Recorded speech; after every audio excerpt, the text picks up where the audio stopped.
Done. Yes. So I'm going to start.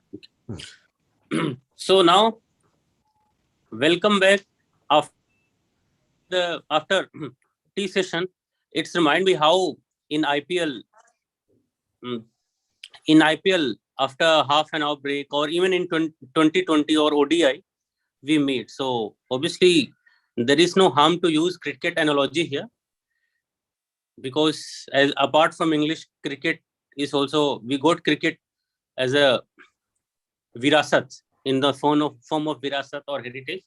So now after a discussion of bhakti tradition and devotion, now we deserve to go to heaven. So now we will go to heaven, where we will meet Gandhar or Vidyadhar and many gods, okay, and supernatural elements. So obviously here, if I'm using the word heaven, I'm not the first person who has used this. Jahangir, when he went Kashmir and he saw Shalimar Bagh and Nishat Bagh, he says, obviously I'm saying it in Hindi, I have read it in Hindi. He said, अगर धरती पर कहीं स्वर्ग है तो यही है, यही है, यही है. So obviously it means we are talking about Kashmir here, and Kashmir is only known, those people don't know much about Kashmir. They will assume that Kashmir is known for Urdu literature, Punjabi literature, and Dogri literature. It is not true. Now, through Katha Sarit Sagar, Rohini ji is going to tell you what was the literary tradition of Sanskrit in Kashmir before colonization or pre-colonial India. So basically our main focus would be on Katha Sarit Sagar, but through Katha Sarit Sagar, we will get the glimpse of heaven too in the form of Kashmir. So without much ado, once again, I will invite Rohini ji to deliver her lecture on Katha Sarit Sagar. Madam, please.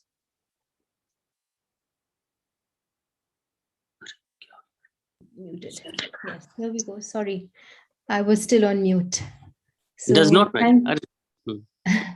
Thank you for that, Dr. Kumar. We will indeed take a short trip to Kashmir in our introduction to the Katha Sarit Sagar.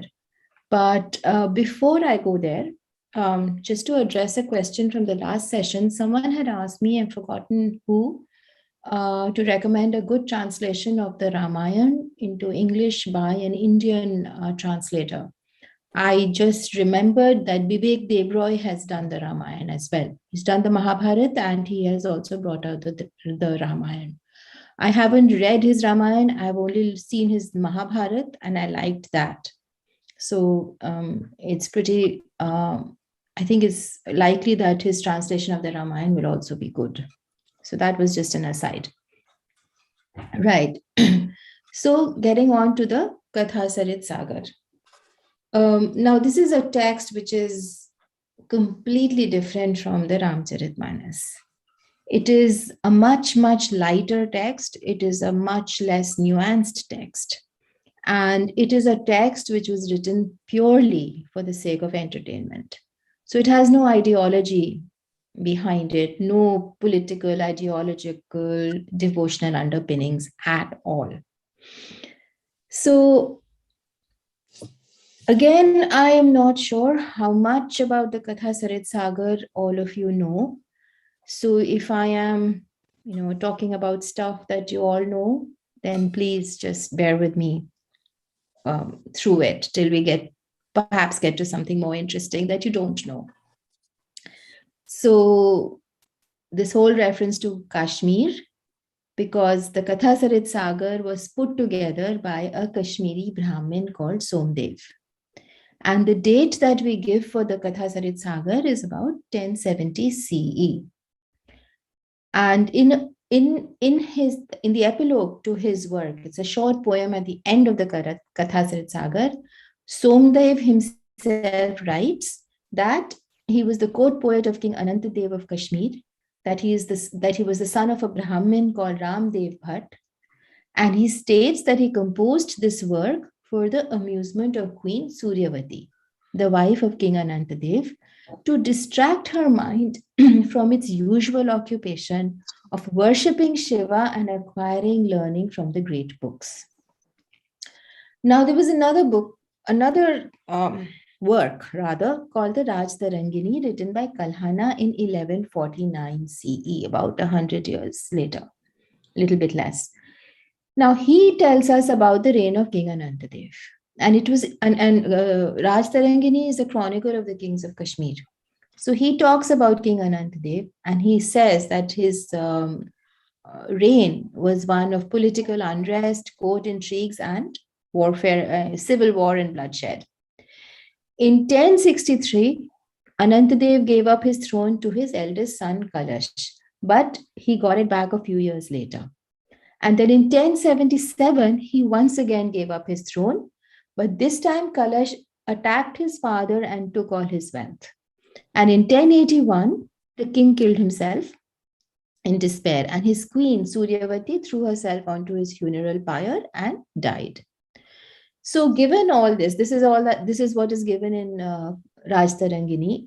It is estimated that it was sometime between Anantadev's first giving up of his throne in 1063 and his second giving up of the throne in 1077. But in that period is when the Katha Sarit Sagar was probably composed by Somdev. And the likely date seems to be 1070. And the interesting thing about this is that, we don't often get dates or collaboration from another source of such works. So the fact that the Raj Tarangini actually gives us evidence of Anantadev's reign and supports Somdev as a real historical person, and also helps us to determine when he composed his great work, which makes it quite unique. This is not something that usually happens. So, okay, Somdev composed it 1070 CE more or less, and he was a Kashmiri Brahmin, composed it for Queen Suryavati of King Anantadev of Kashmir. We know that much. So then that brings us to the question, what exactly is the Katha Sarit Sagar? Has anybody here actually had the courage to read the whole text? Or have you just looked at parts of it or not at all? Can anybody give me an idea?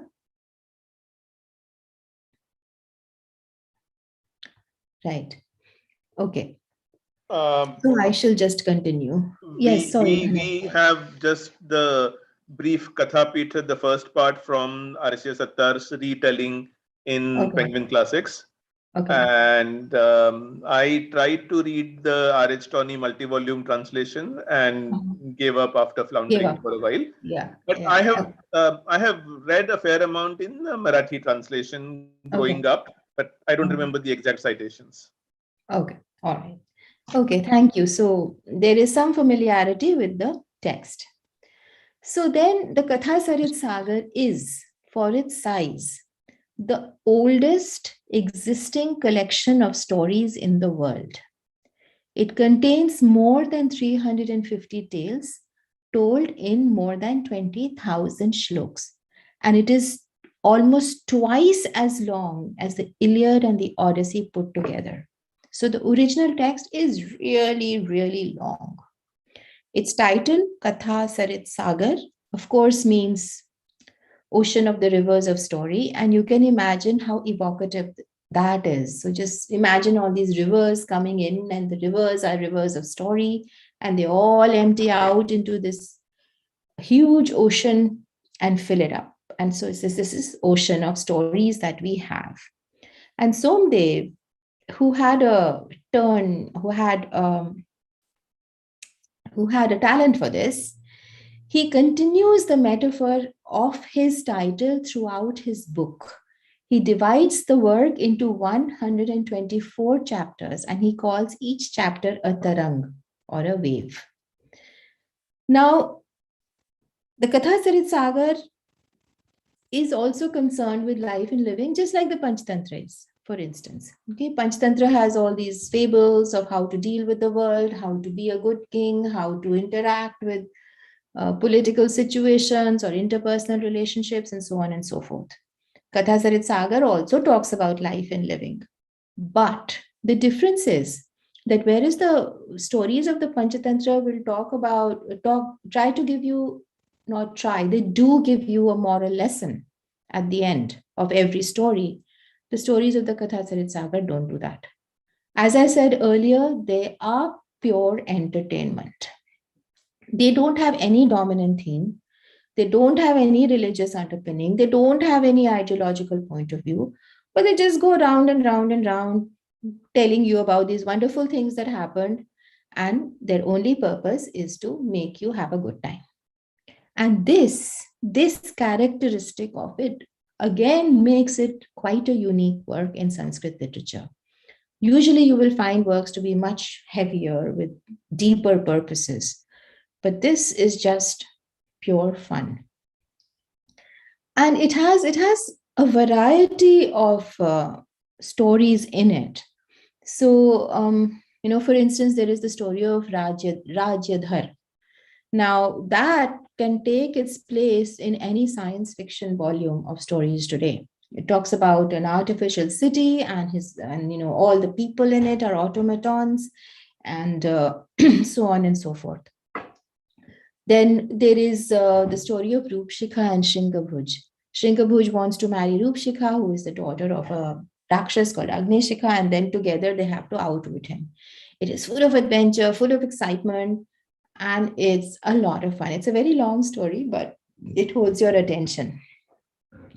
And also, Somdev was a follower of Shiv, but at the time that he wrote, Buddhism still enjoyed quite a presence in Kashmir. It had begun to decline over the rest of India, but it still kind of existed in Kashmir. And so there are many stories in this about Buddhism and the Buddha. So again, it's a kind of a multicultural thing. So now the question is, did Somdev really write all these stories or not? He didn't. He was not the writer, not the author, the way that we understand the word today. In that, the stories he wrote did not come from his mind. He did not imagine these things. He was more of a compiler. He gathered these stories and he put them together in a single work. And this is usually true of Indian texts, of medieval and ancient texts, that they were not the product of a single individual's imagination, but were put together using stories from various sources and told by different storytellers. Now, and the role of the author, or inverted commas, is to weave the stories together into a single narrative. And that's what Somdev did. His stories are found in the Jataks, in the Panchatantra, in the Ramayana, in the Mahabharata, and the Purans. He has a whole section devoted to the Vetal Pachisi, so on and so forth. And interestingly, Somdev himself tells us that his Katha Sarit Sagar is based on a much older, much vaster collection of tales written down by somebody called Gunadhya, and it is called the Brihat Katha, or the Great Tale. And this collection of stories, says Somdev, is now lost. So, as Dhananjay said, you have read the Katha Peeth. So you know the story of how Gunadhya came to earth, how he wrote the Brihat Katha, what it was, and so on and so forth. Right? Do I need to go through that again, or is everybody all right with it? We're all right with it, ma'am. You're all right. Yeah? Okay. So I will skip to the part where Gunadhya, he wrote the story. He went to the Satavahan king and he presented his story, who rejected it because it was written in blood and it was written in Peshachi. and which he considered was a language not suitable for literary works. So Gunadhya then burns his manuscript, reading the stories out only to the birds and animals who gather to listen, until he is stopped by Satavahan, who then realizes that no, this was an important piece of work. But by then only one of the 7 tales remains, that is the story of Narvahan Dutt. So the king takes that and he declares that it must be preserved. And then he adds to it an introduction that tells the story of Pushpadant and Malyavan and how they were cursed and how Gunadhya wrote the Brihad Katha and his own role in preserving and spreading it across the earth. And this introduction is your Kathapeeth. And the Kathapeeth and the adventures of Narvahan Dutt together form the Kathasarit Sagar. So the Kathasarit Sagar therefore is drawn, itself states that it is drawn from Gunadhya's Brihad Katha, composed much earlier and composed in a different language. Because the Kathasarit Sagar is in Sanskrit, the Gunadhya's Brihad Katha was in Paishachi. And he also says that Brihad Katha has been lost.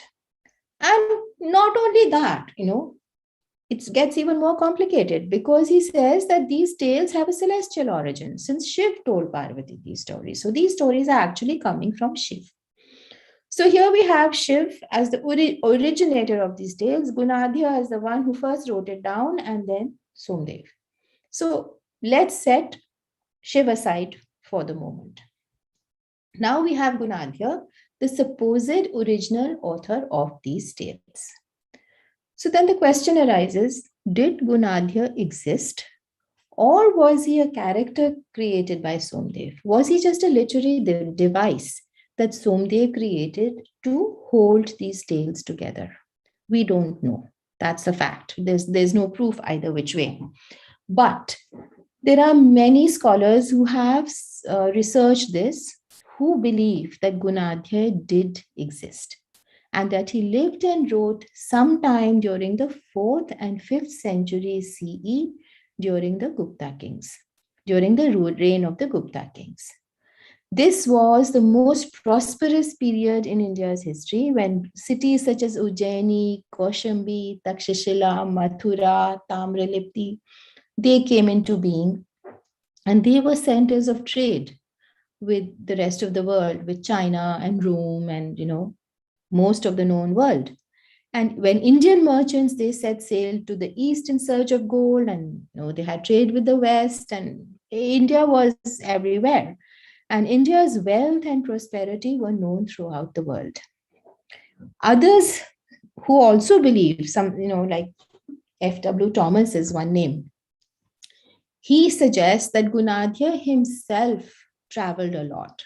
Not just that merchants came and went, but Gunadhya himself traveled a lot, probably along the trade routes that connected the cities and the ports of the subcontinent. And as he traveled, he collected the stories that he heard and then strung them together into a single work with the help of his frame story, The Adventures of Prince Narvahan Dutt. The other thing is that in most Indian texts, the creators or the authors appear within the text itself, and they play an important role in the development of the story. For instance, Vishnu Sharma in the Panchatantra. Now, he's also the teacher of the 3 princes. He's the author of the work, but he figures in the work as the teacher of the 3 princes. So he's part of it. Valmiki is the author of the Ramayana, but he features in the Ramayana as it was his ashram to which Sita went, and he's the one who taught Love and Kush the story of the Ramayana. So the authors put themselves into their story.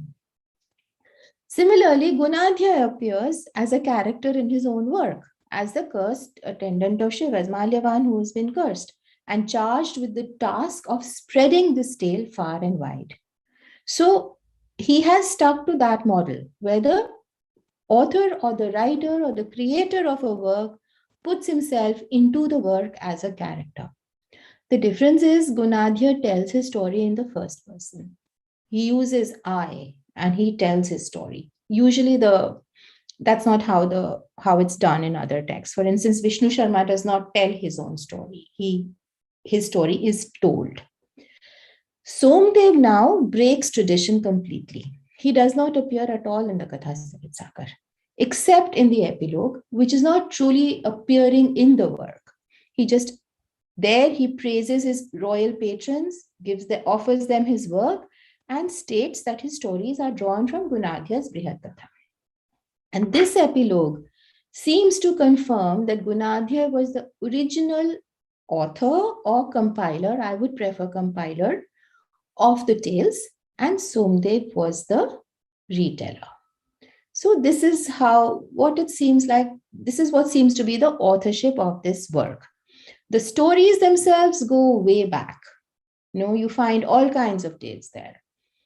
So now about the language of the Katha Sarit Sagar. In the Kathapit, you read that Gunadhya composed the Brihad Katha in Paishachi, which is considered to be the language of ghosts and sprites and so on and so forth. And for many people say, oh, that's a mythical language.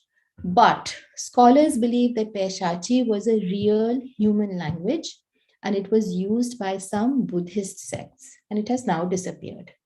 If that is true, and many people now do consider that a distinct possibility, this indicates a Buddhist setting or origin for Gunadhya's work. Somdev, of course, composed his own Katha Sarit Sagar in Sanskrit, which by the time when he wrote it, Sanskrit was the favored language for literary composition. Now, excuse me, the structure of the Katha Sarit Sagar is also something very interesting.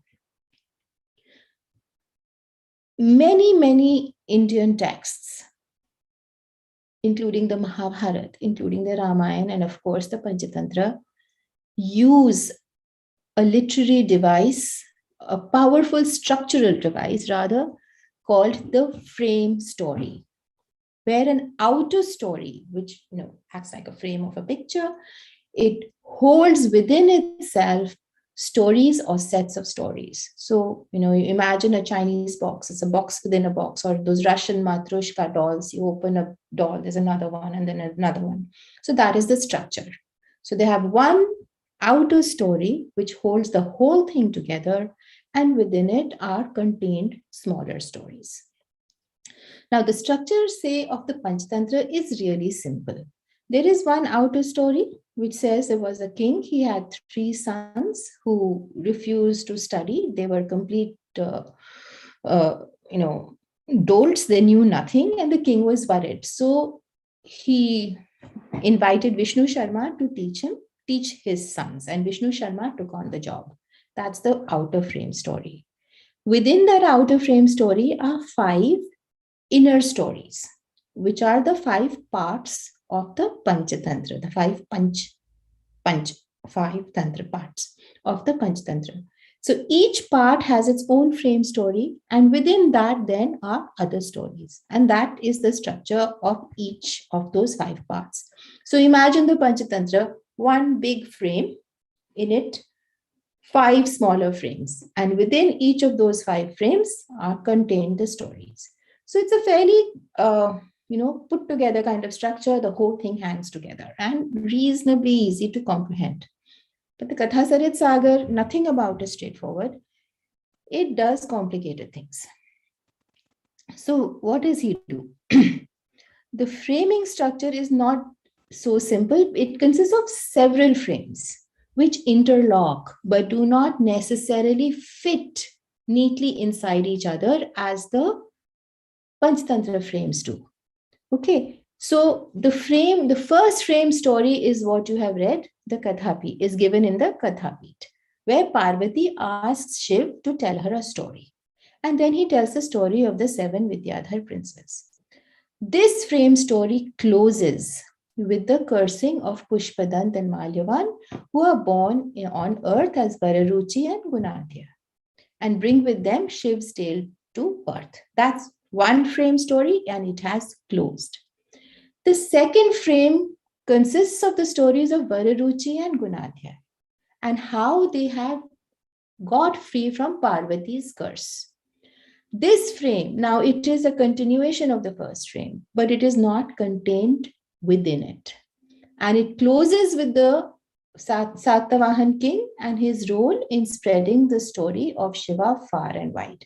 So you've got frame 1, Shiv Parvati, frame 2, Vararuch, Gunadhya, and the Satavahan king. Now, when these two frames have closed, the third frame opens. And that is the main frame of the Katha Sarit Sagar. That is the adventures of Prince Narvahan Dutt. And this structure, that two frames close before the main frame opens, again makes the Katha Sarit Sagar one of a kind when we talk about framed narratives. Now, the Narvahan Dutt frame also is not straightforward, but it contains within itself several story cycles, each of which form self-contained mini frames within the main narrative. For example, the story cycle of Udayan and Mriganka Dutt. These are two long frames, mini frames within the main frame of Prince Narvahan Dutt's story. And then the main frame also contains independent things like stories from the Panchatantra or the Vetal Pachisi, and so on and so forth. These are separate story cycles. So this is what makes this whole thing a very complex text. So it's frame 1, frame 2, big frame 3, within frame 3, several mini frames, several independent story cycles. And basically, the mind says, where am I? What is going on? And to keep track of the main story, what on earth is happening with Narvahan Dutt, sometimes becomes a bit of a job. And that is, in my opinion, one of the main reasons why most people find the Katha Sarit Sagar such a difficult text to navigate. The stories themselves are not tough. They're straightforward, they're entertaining, they're fairy tales, they're fables, they're myths, they're all kinds of things. So that is the thing. And when I decided to translate it, when I decided to put it out there, this was actually the biggest challenge. How do I untangle these interlocking tales? How do I separate it out? So Somdev divided it into his 124 chapters.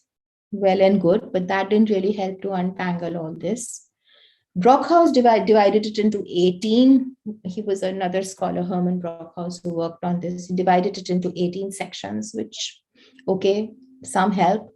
But what I found really worked was to go by Narvahan Dutt's wives. So the story of Narvahan Dutt is simple and boring. Okay, and Somdev himself says so. He says the main story of Narvahan Dutt is actually not the important story. It is just there to hold the rest together. So it's a very straightforward story. He is son of Udayan and Vasav Datta. When he is born, there's a prophecy that says he's going to be king of the Vidyadhars. So the whole thing is, how does he become king of the Vidyadhars? He embarks on extending his empire, but instead of war, he decides to do it through marriage. So he's marrying princess after princess, princess after princess. So in the course of this whole thing, till he becomes king of the Vidyadhars, he has married 26 princesses. And with each princess, there is a cycle of stories. And I found that the easiest guide on how to break it down.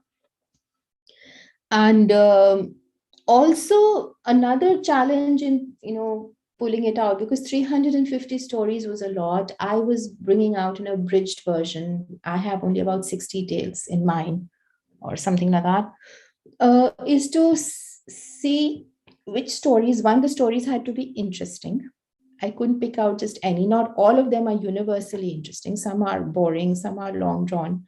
So the stories had to be interesting. The stories had to also be those which kept intact the integrity of the structure of the Katha Sarit Sagar. What a lot of people do, and I personally don't like to work like that, What a lot of translators have done is they've just taken the stories standalone and just told them without the context in which they occur in the main work. I wanted to keep in my retelling the structure, and I wanted to show how he goes from story to story to story to story. So I had to pick out stories accordingly. I had to make sure I didn't break that thread. I had to make sure that if in one section there was a mini frame and there were like say 20 tales within it, but I only wanted to retell one, then I had to pick it out in a way that it didn't break the narration, it did not break the structure. So that was actually a major challenge in this.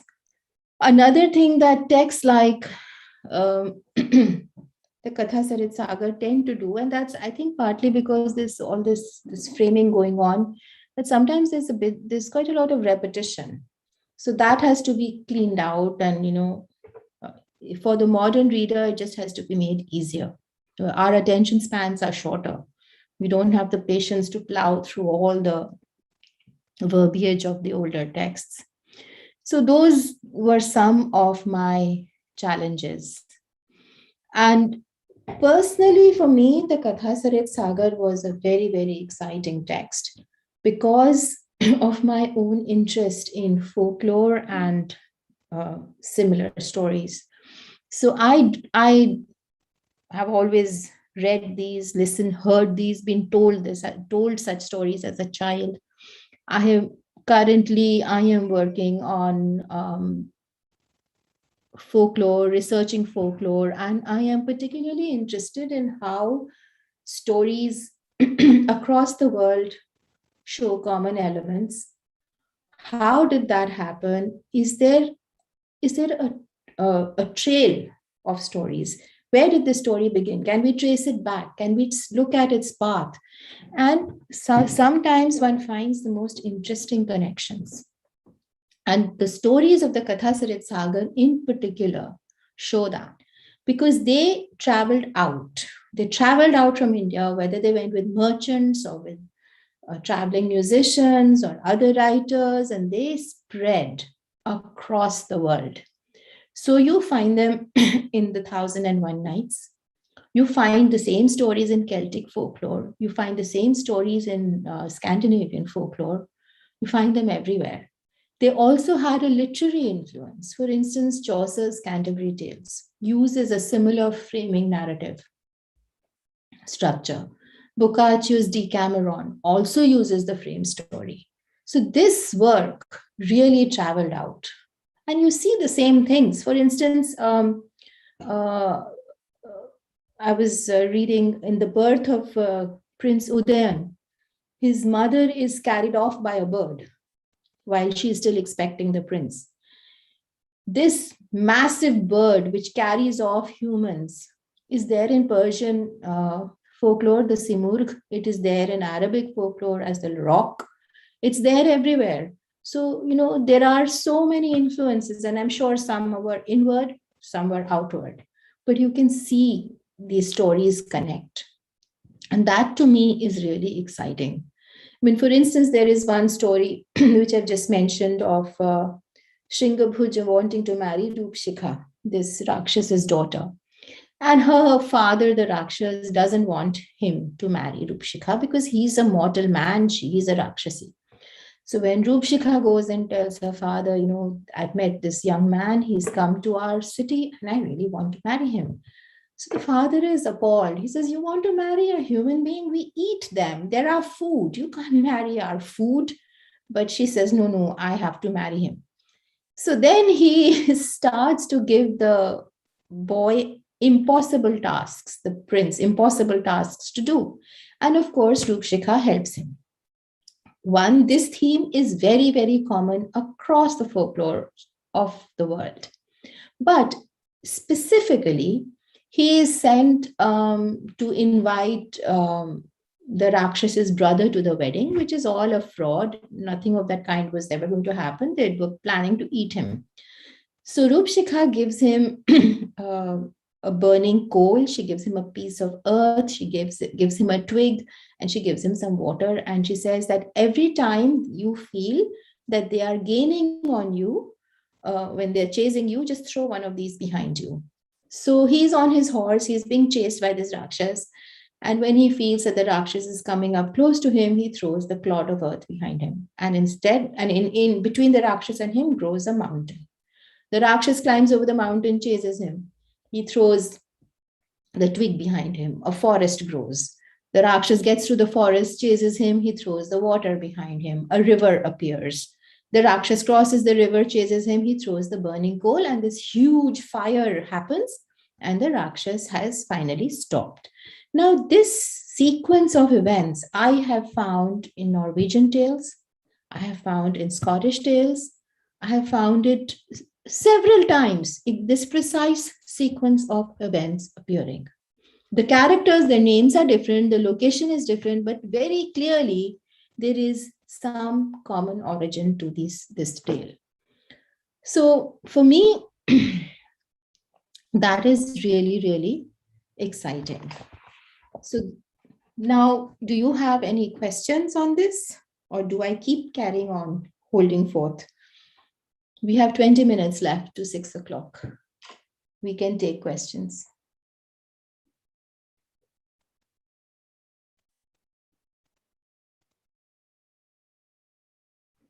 Anybody?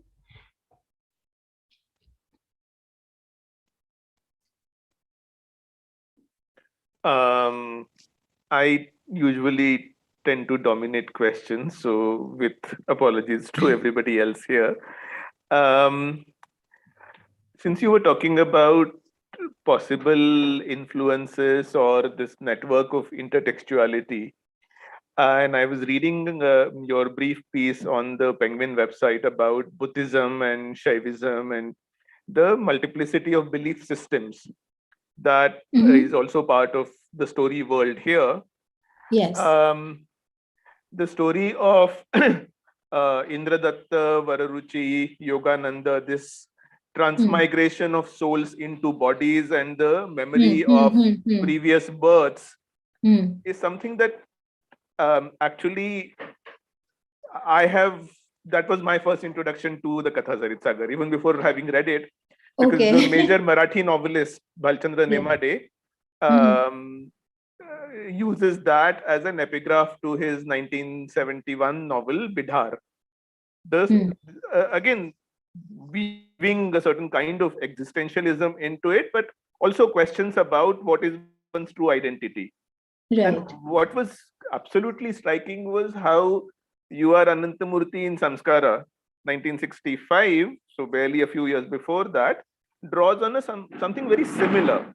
The story of Shankar Digvijay, where Shankaracharya enters the dead body of King Amaruka and learns about Kama Shastra and everything. And Anantamurthy, of course, goes into further discussion about what is one's true identity, the body or the soul, and so on and so forth.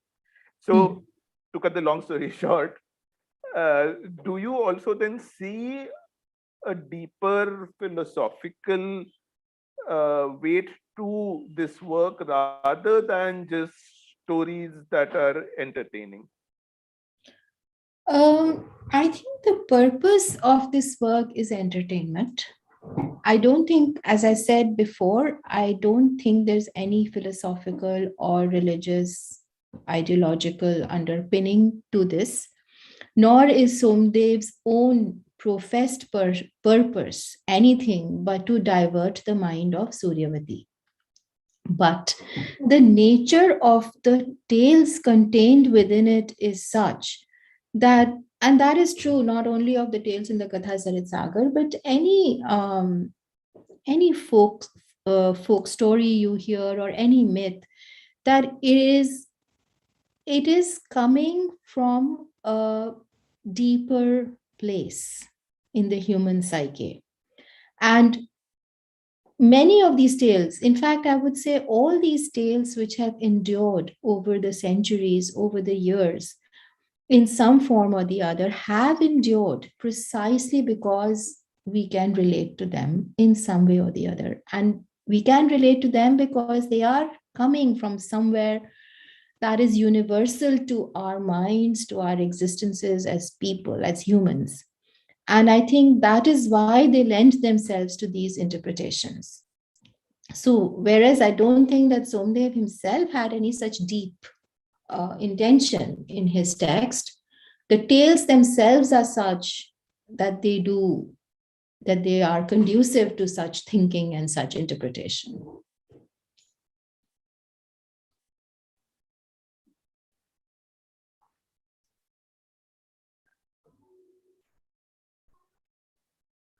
Thank you. Any other questions, comments? Yes, I have a question to ask. Dr. Chowdhury, I must say first that I've been listening to you with rapt attention and greatly enjoying your lectures. The first one was extremely illuminating for me, and I admire the lucidity of your exposition very greatly. And on this particular in this particular lecture, I have just one point of information to seek. Is there any when does the Katha Sarith Sagar as a collection of stories get mentioned in texts from other cultures? Okay. I'm not talking about individual stories, but the entire collection. When does it get mentioned? Well, one of its earliest translations was commissioned by Akbar. And he came to know about the Katha Sarit Sagar on a visit to Srinagar after his conquest of Kashmir in 1589. And he commissioned it to be translated into Persian. And he also wanted it to be lavishly illustrated. And unfortunately, most of that is lost. I think some 19 illustrations of those remain. And they are, scattered in museums and private collections around the world. It came to the attention of Western scholarship only as late as 1824, when H.H. Wilson published a summary of the first 5 chapters of Somdev's book. And then in 1862, Hermann Brockhaus published a complete version of his Sanskrit text from 6 different manuscripts. And then he organized all these various things, Somdev's 124 chapters, into 18 parts. And that is the version that is available to us today.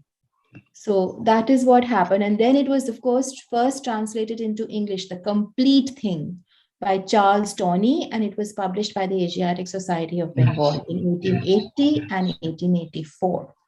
And then another version in 1920s, this time with notes by Penzer, N.M. Penzer, Noah Penzer. And Tawney used Brockhaus's version as well as 3 other manuscripts for his translation. And Tawney's translation, to my knowledge, remains the only complete translation of the Katha Sarit Sagar into English to date. No one else has done it. I mean, it's a stupendous task. I don't know if anybody has the courage to do it. So this is, and then in 1889, Nirnay Sagar Press in Bombay, they published Durga Das's Sanskrit edition of the Katha Sarit Sagar. This was compiled from Brockhaus's version and 2 other manuscripts. And this is regarded as the definitive version today. And it is the one that is used by most translations. And then, of course, Arshia Sattar's 1994 Penguin Books translation, hers is based on the Durga Das Nirnay Sagar Press version. And then Clay Sanskrit Library also wanted to bring it out by Sir James Mallinson. They brought out 2 volumes, 2007, 2009. And then I think funding dried up and it never happened. So this is what my research into this has shown. That this yes. Okay, thanks a lot. Yes. And can I ask just one other question, if there's time? Yeah, okay. Sure. Yes. This is a more general question about the frame stories. Can frame stories be orally transmitted or do they assume Yes. a kind of written framework? Oh, people will get thoroughly confused with an oral transmission frame story. Yes. Frame Yes. stories involve going back and forth to just find out who is speaking now, who is the character who's telling the story, and so on. Correct. So, yes. So if you read the Mahabharata, for instance, there too there is a frame story. Yes, that's true. Yes, right? yes. And there is so much repetition. It will begin with Vaishampayan said. He said this when this was happening. It does go back and forth. And that is the oral nature of it, because it's reminding the audience again and again that, do you remember? That happened. And he said this. Therefore, we went through all of this. And now we come to this. Yes, and that is constantly happening all the time in all these ancient texts, precisely because of their oral nature. It happens even in the Panchatantra. That is the simplest of the frame narratives, but it happens. There's so much repetition. And that's one of the things we have to do, at least I feel necessary for certain audiences when I put it into English, is to remove that translation. Because for someone who's reading it, it's distracting and it's, adds to the mass of the text without actually giving them value, because they can just turn the page and they know where they are. But yes, oral tradition, this repetition was all the time there. Thank you. That's very convincing. Thank you. Yeah.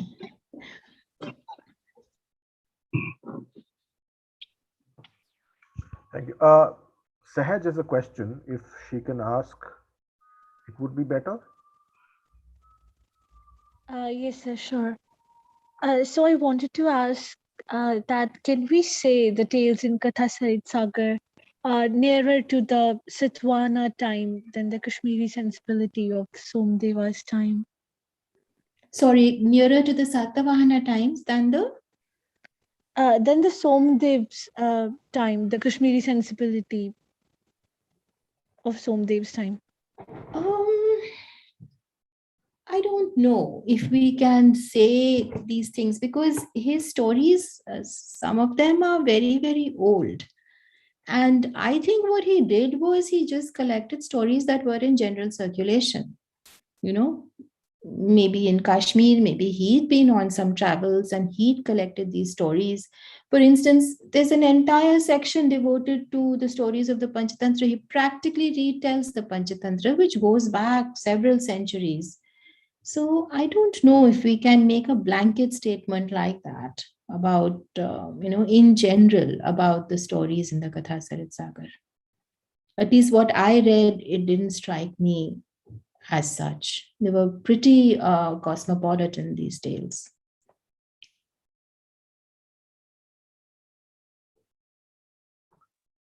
Thank you.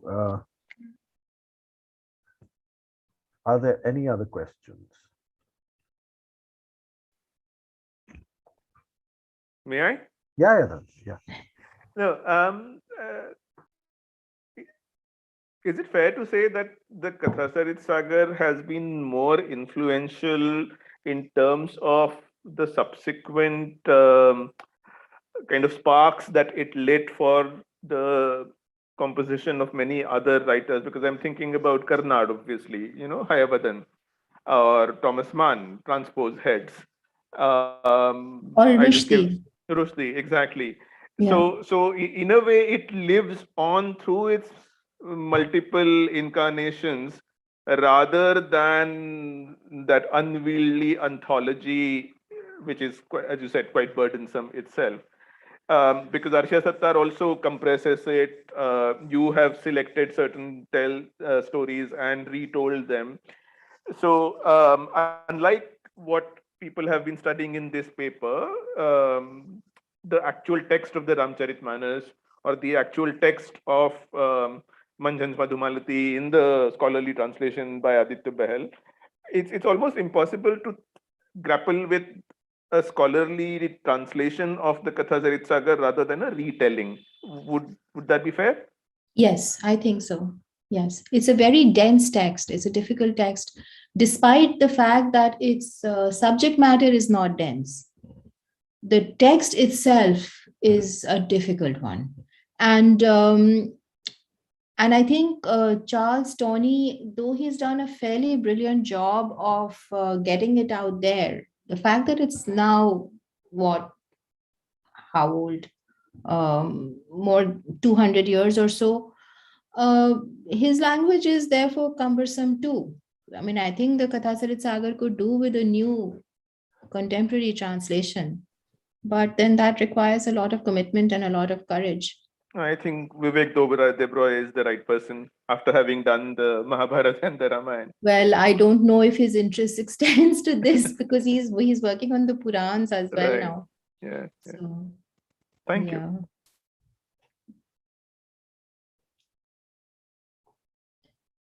I must say this is very, very not only illuminating but exciting for people like us who have spent the majority of our lives reading English literature, or what you were saying, Decameron or Chaucer, and to actually get back to discussing Ramcharitmanas or Kathasarit Sagar with authorities like you is a wonderful experience. So thank you once again. Thank you. I'm glad you enjoyed it.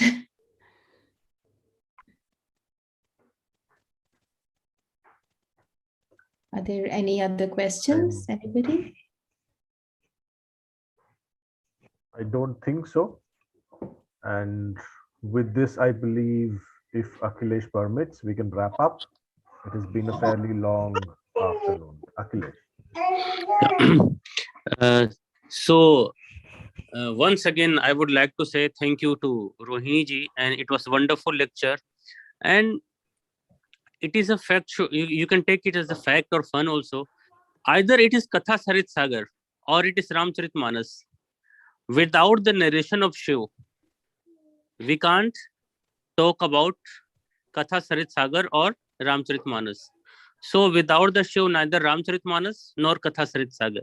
So it shows that in Indian narrative tradition, Shiv plays important role.